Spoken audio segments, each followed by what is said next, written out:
Assalamu alaikum dear student, welcome back to another important video.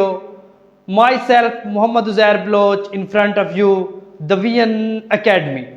So today I am talking about a little bit important section of living world in space.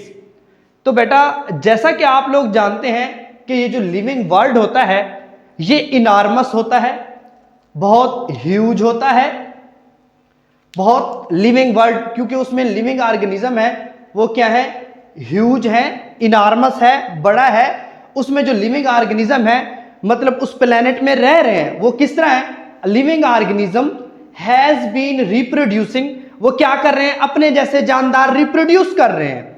किस तरह, evolving, मतलब evolve evolution हो रही है, उसमें किस तरह changing आ रही है एक ऑर्गेनिज्म के बाद दूसरा organism since the time of origin, किसमें, उस प्लेनेट के अंदर, उस प्लेनेट के ऊपर।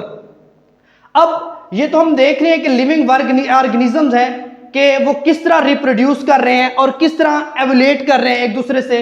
अब इनकी जो स्टडी है, उनकी जो डिस्ट्रीब्यूशन है लिविंग ऑर्गेनिजम्स की, वो हम किसके थ्रू स्टडी कर सकते हैं, ये हम बायोम के जरिए स्टडी कर सकते हैं। ये फर्स्ट ईयर बायोलॉजी का बहुत ही इंपॉर्टेंट टॉपिक है और ये शॉर्ट क्वेश्चन में इंक्लूड किया जाता है। मोस्टली शॉर्ट क्वेश्चन इस टॉपिक में से पूछे जाते हैं। बात करते हैं बायोम की कि बायोम क्या है। Biome is a large regional community है, ऐसी कम्युनिटी है जो कि डिटरमाइन होती है क्लाइमेट से, किसी भी इलाके की जो आबो हवा है उससे कम्युनिटी के वो किस तरह की है उससे। अब ये जो बायोम है ये दो चीजों पे बेस्ड करती है, डिपेंड करती है। एक तो है टाइप्स ऑफ प्लांट्स पे और दूसरा है फीचर ऑफ इकोसिस्टम कि वहां पे जो इकोसिस्टम है उसके फीचर्स किस तरह के हैं।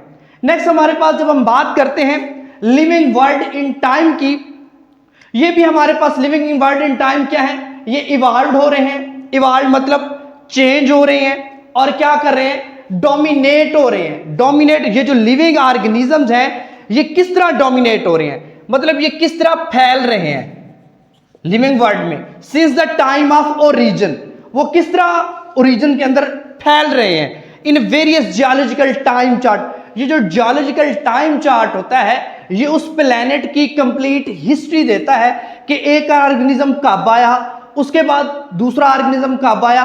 ये उस ऑर्गेनिज्म का पूरी हिस्ट्री देता है उस प्लेनेट की जहां पे ऑर्गेनिज्म क्या है वहां पे इवॉल्व हो रहे हैं।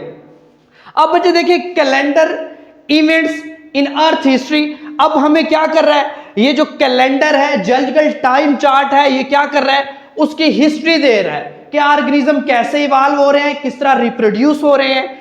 एविडेंस मतलब इनकी जो हमें एविडेंस होते हैं वो किस चीज की, हम उस फोसिल्स की स्टडी करते हैं कि फोसिल्स की जो एज है वो किस तरह हम स्टडी कर सकते हैं। वो दो तरीकों से हम स्टडी कर सकते हैं, एक हमारे पास रेडियो एक्टिव आइसोटोप्स है और दूसरा हमारे पास सेडिमेंटल लेयर है।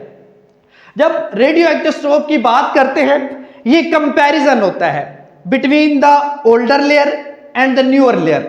अब by the comparison of radioactive isotopes, older newer sediment layer, किस तरह के एक लेयर आई उसके बाद दूसरी लेयर आई उसके बाद तीसरी आई, ये क्या है, ओल्डर लेयर है। और उसका के न्यूअर सेडिमेंट्स किस तरह है, साफ ज़ाहिर है जो ओल्डर लेयर सेडिमेंट्स लेयर है उसमें जो रेडियो एक्टिव आइसोटोप्स होंगे उसकी तादाद कम होगी, जो न्यूअर सेडिमेंट लेयर होगी उसमें जो रेडियो एक्टिव आइसोटोप्स होंगे वो ज्यादा होंगे।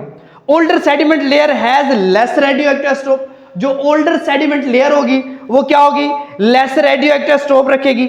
और इसके अलावा जो न्यूअर होगी उसमें रेडियो एक्टिव आइसोटोप्स क्या होंगे, ज्यादा होंगे। ये किस चीज की इंडिकेशन करती है, ये हमें उस टाइम उस फोसिल्स की एज की इंडिकेट करे कि उस फोसिल जो है वो कितने साल पुराना है, कैसा है, since the geological time chart के एक ऑर्गेनिज्म आया दूसरा आया उसके बाद एवोल्यूशन हो रही है। उसके बाद सेडिमेंट लेयर की जब हम बात करते हैं क्या है, पास जियोलॉजिकल टाइम, मतलब जियोलॉजिकल टाइम चार्ट वो गुजर रहा है, एक ऑर्गेनिज्म आया दूसरा आया, मतलब वो इरा पीलोजोइक इरा हो गया, सीनोजोइक इरा हो गए, एक इस ऑर्गेनिज्म किस तरह एवोलेट हो रहे हैं। हैज बीन लेड डाउन मतलब एक सेडिमेंट लेयर आई दूसरी आई उसके बाद।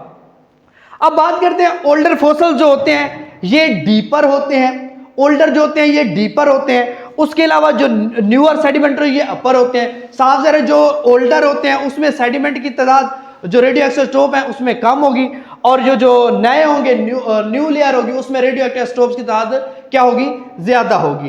तो बच्चे आज के लिए इतना ही काफी है, मिलते हैं नेक्स्ट वीडियो के लिए। अल्लाह हाफिज।